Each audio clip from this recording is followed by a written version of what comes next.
Hi everyone, welcome to Ideas to I Did It. On our channel, we like to show you low cost, high profit woodworking projects that you can make and sell that have sold well for us. Today, we're working on another wood art project, and this one is a beautiful dragonfly. I've had lots of requests for dragonflies, so here it is. And as always, I start by printing my pattern twice and I glue one onto my wood that I use to cut out, and I keep the other one as a legend. And as always, the patterns are available on our Etsy shop. If you would like to get one, the link is in the description below. So I'm going to begin by cutting it on the scroll saw, and for this piece I want it thin wood, so I'm using, it's about 1/4 of an inch piece of pine scrap that I had for the wings, and then I use an 1/8 of an inch or 1/4 of an inch oak for the body and the tail. I want it something a little stronger than the pine because it was such a thin piece. And Chris and I are also we're trying out some different tools that you can use to do wood art if you don't have a scroll saw. And one that we're playing around with right now is called a coping saw. It's like a hand scroll saw. So that'll be in an upcoming video. So stay tuned for that. So once I get everything cut out, I will sand the pieces. And when I do my sanding, I basically am just taking the rough edge off. I'm always aware of not changing the shape of the piece. It's very easy when you're dealing with these tiny little pieces, especially in pine. And here is the piece once it's cut out. And I wanted to let you know we do have a website called ideastoididit.com. And if you sign up for our newsletter, you'll get a free wood art project that you can that will email to you. And then you'd be able to give one of these projects a try. So we really hope you do that. And again, if you have any comments or questions, please leave them below. We'd love to hear from you. And if this is the sort of thing you like, please consider hitting that like button. It really does help a lot. And if you do like the wood art, we have a ton of more videos on the channel, so go check that out. So here I'm starting to do the staining, and I use that lightly because I'm basically using paint washes to mimic the stain. So I use just a brown paint watered down to stain the body and the tail. And now I'm doing some work on the wings, and I wanted a multicolor effect. So I'm using a whitewash there, and I'm basically going to use a whitewash, a brown wash, and then with a little hit of blue, like a turquoisey blue and a bit of gold. I don't know why, but this reminded me of jeans, of like denim. I don't know why, it really did. So that's kind of my inspiration for this. And what you'll see is I'm going to be doing the pieces for each wing on one side, and then I do the other side off camera. So you'll see as we progress here. So it's just a nice thin down acrylic paint that I put on, and then I wipe back with some paper towel. You just need the basics of a brush and some paint. You could get paint from the dollar store. That would be totally fine. And just water it down. And I really wanted to get a nice variety of color in here, so I have the white on the tips of the wings, and then I'm going to use a bit of gold. I wanted to have that really ethereal feel, and then some brown, and then again that hit of the blue. It's almost like a turquoisey blue. And does this remind you of denim? I don't know why it does for me, but it does. And with the coloring of any of these projects, this is where you can really get creative and you can really show your own creative expression. You could do any colors you want. You could do wood stains. You could leave it plain wood. You could paint it solid. You could use fabric. You could use different papers. You could do just about anything on this and really show your own creativity with it and make it your own.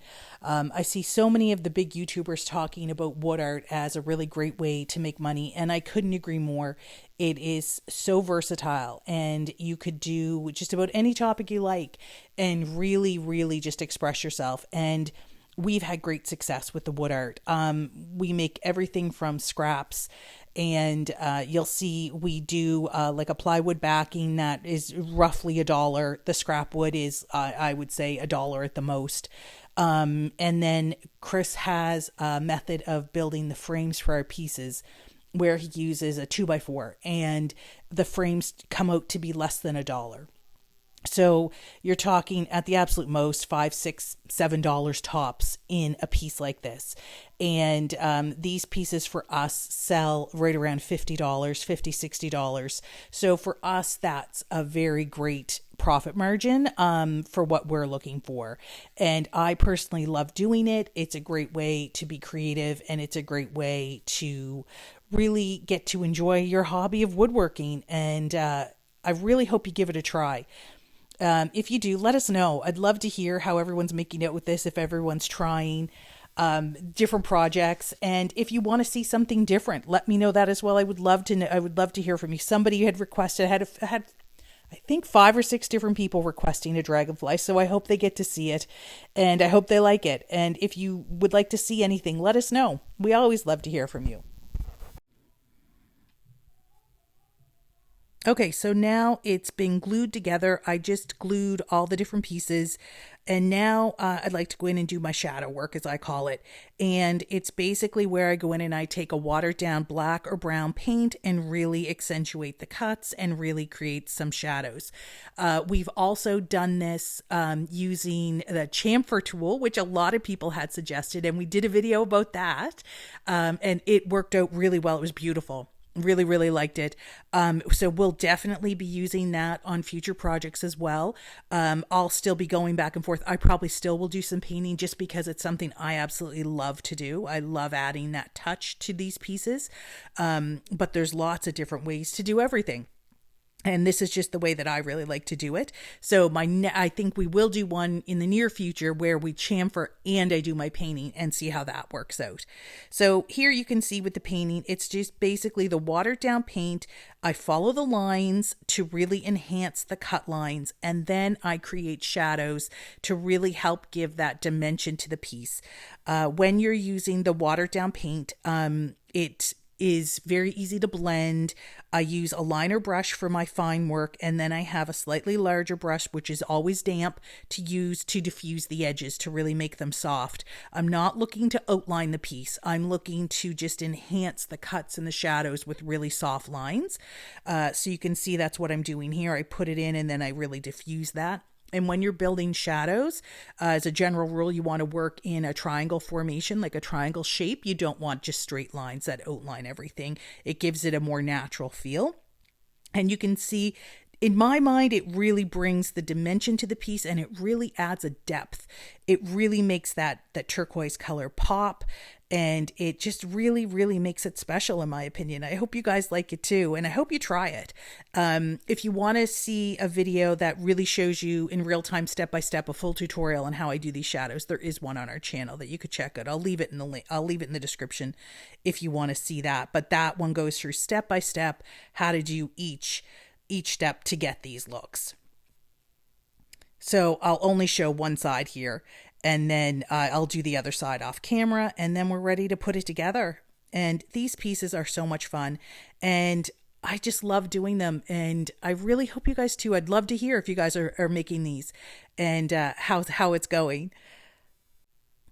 And with this little dragonfly, I wanted to do the antennae, and it was very thin. I didn't want to do it out of wood, so you could. I didn't quite feel I could get it as fine as I wanted. So I just got a little bit of gold wire, you'll see, and I just bent them to make the little antennae and just glued them to the back of the head.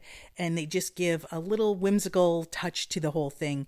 So that's another way. You can always make these your own. Take the ideas of what these are and really add your personal touch and taste to them.